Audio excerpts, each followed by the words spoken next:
as we reported, Senator Dianne Feinstein is introducing an assault weapons ban in Congress. Here's what she told me about that. There's no Second Amendment right to bear every type of weapon that you know of. These are a certain class of weapons. They are designed to kill large numbers of people in close combat. I don't believe the Second Amendment covers them. Many Americans agree, but many others do not, including my next guest, who's former Marine Joshua Boston, who wrote a scathing letter to Senator Feinstein that went viral on the internet. Welcome to you, Joshua Boston. Thank you, Piers. Just to clarify your credentials, you served in Afghanistan twice and Iraq twice between 2004 and 2011 with the Marines. You're no longer in the military. Thank you for your service, first of all. Some members of my family would have been out there fighting with you in both of Iraq and Afghanistan, and I know what you guys went through. It's very tough. Talk to me about guns and why you felt the need to write to the senator in the way that you did. Senator Feinstein's legislation is essentially stopping us from owning AR-15s. If it passes, once we register these weapons, they won't be transferable to anybody, which means once I get old, if I want to pass my rifles down to my children, I won't be able to, because it'll be registered in my name and the law says it cannot be transferred. Now, to me, that sounds exactly like my family is going to be disarmed down the road. And these weapons, I understand that bad things happen with them. Bad things happen with cars. But the Second Amendment was put there for a reason. And it was put there to prevent things that we don't want happening with our government.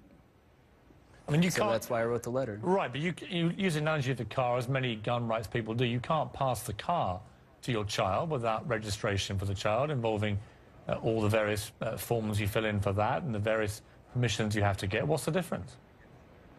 The car is not specifically mentioned in the Bill of Rights. Well, Arms are. But nor is an AR-15 assault rifle. Neither are muskets, nor is hunting or sporting, but everybody seems to bring that up. Right, but there are already, as you know, numerous gun control laws in America. It's purely a question of degree. There is. And my question for you is this. You know what these weapons can do better than most. Let me throw to a clip here. This is General Stanley McChrystal, who was one of the commanding officers for the American military in Afghanistan. He was on MSNBC's Morning Joe this morning. He said this. I spent a career carrying typically either an M16 and then later an M4 carbine. And an M4 carbine fires a .223 caliber round, which is 5.56 millimeter, at about 3,000 feet per second. When it hits a human body, the effects are devastating. It's designed to do that. And that's what our soldiers ought to carry. I personally don't think there's any need for that kind of weaponry on the streets, and particularly around the schools in America. Powerful words there from a very high-ranking, recently departed general. I suppose my obvious question for you, Joshua, is this. Why would you want to give one of these killing machines to one of your children anyway? First off, we don't own M4s or M16s. We own AR-15s and different variants of. They're not the same rifle. Right, but you know as well as I do that the AR-15, when it's modified, can perform almost exactly like an M16. I mean, we know that. And we saw with James Holmes, whose trial's going on now, that in Aurora, he was able to unload at least 70, possibly more, bullets into a crowded movie theater in a matter of minutes. We know that. So the difference is almost indistinguishable in terms of firepower at such close range. No, that's not even true. The weapon M4, M16 was designed to engage targets with precision at medium ranges, not for close quarters combat. Right, but if you have an AR-15, whether you're at close quarters or you're 100 meters away, you're going to cause extensive and significant damage. It's possible, true, but that damage is guaranteed to happen when people aren't allowed to carry a concealed weapon in a movie theater, or teachers aren't allowed to carry one in their schools to protect the children that we love. So your answer is that everybody in the movie theater would be armed with an AR-15? No, that's not what I said. I said they should be able to carry such weapons. They should have that choice. They shouldn't be denied that right to self-defense but let me because of the clarify. actions of lunatics. Right, and again, I say this with respect, though. That choice is fine, but if everybody exercises that choice and is legally allowed to do so, you could end up with every movie theatre and every school and every church and every shopping mall in America with everybody armed with an AR-15 assault rifle and magazines that can kill 100 people in a minute. Where does that lead America to, other than utter Wild West hell? All right, they said this was going to happen whenever Texas instituted its concealed handgun laws, and it hasn't happened.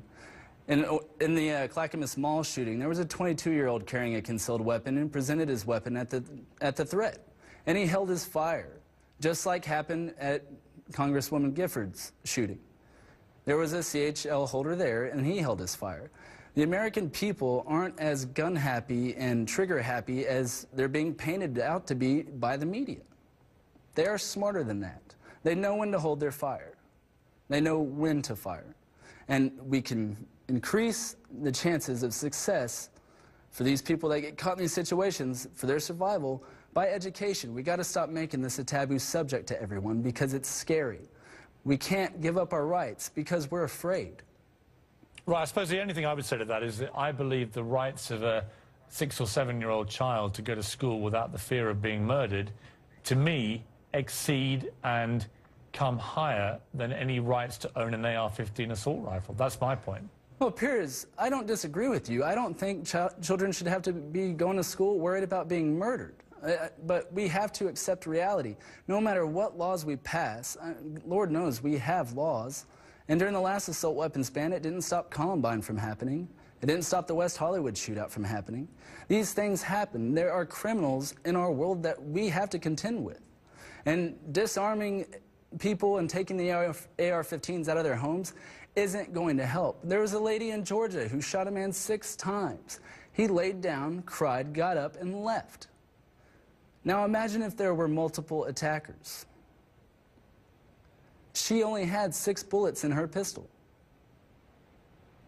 If there were more than one attacker, she could not be alive today. Well, again, I would say that I can totally understand and respect an American's wish to defend themselves in their home against intruders. I get that. I don't see why you can't do it with a handgun or a pistol. And the idea that you need AR-15s, you and I will have to disagree on that, because I can't think of anything I would rather less give one of my children, got to say. It's education. You have to teach them. You have to educate people. Ignorance is a bad thing. You have to educate yourself on the weapons. Okay. I mean, yes, they are dangerous, but they do have benefits, regardless of the evil one man commits with it. Joshua Boston, listen, I have great respect for the service you've given your country, and you raised some interesting points. I don't see any benefit to a civilian owning an AR-15. I see lots of benefit to someone in the military defending the freedom of the country, and I'm sure you did that extremely capably, and I thank you for joining me.